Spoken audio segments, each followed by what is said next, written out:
Thank you, Mr. Chairman. Mr. Chairman, the amendment I'm offering to Section 227 of the bill is about good government practices. The Department of Homeland Security recognizes currently 18 sectors of our nation and our economy whose vulnerability is so critical that if they were disabled or destroyed, it would result in threats to our national security, certainly disruption of our economy, and potentially casualties. So it's imperative that the plans in place to protect these major sectors of our economy. As we know, the threat to infiltrate these sectors has entered a new phase as we've switched into a world of interconnectivity. And I think all of us know the threat's real. But we must create good governing standards while we also appreciate privacy rights and be precise when granting new authorities to regulators. So rather than have regulators insert existing cybersecurity standards into their regulatory schemes, this amendment requires regulatory agencies to review their regulations with regard to cybersecurity risks identified by DHS in conjunction with the private sector.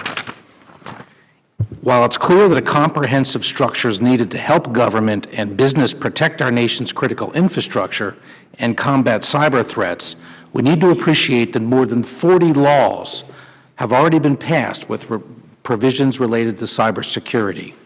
Therefore, in order to ensure that agencies do not create duplicative and onerous rules, my amendment will require a full review of regulations by the regulators. Furthermore, it requires these agencies to repeal any unnecessary or conflicting regulations and, as importantly, identify gaps where current regulations do not match the identified risk.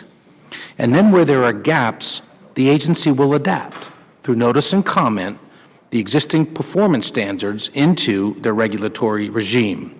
The goal of the bill is not to create a top-down approach to mitigating cyber threats.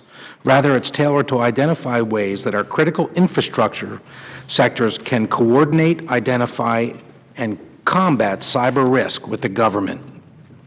It's the aim of the committee to incorporate recognized and effective best practices in the form of performance standards into existing regulatory regimes, but only where existing regulations don't mitigate identified risks.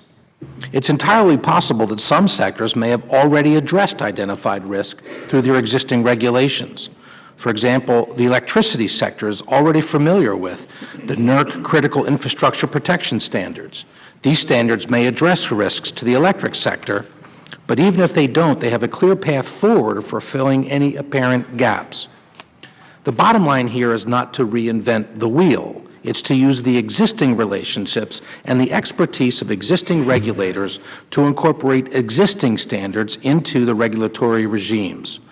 Thus, to not require additional, potentially conflicting regulation, we must work with the existing system to ensure the most significant aspects of our critical infrastructure are appropriately protected.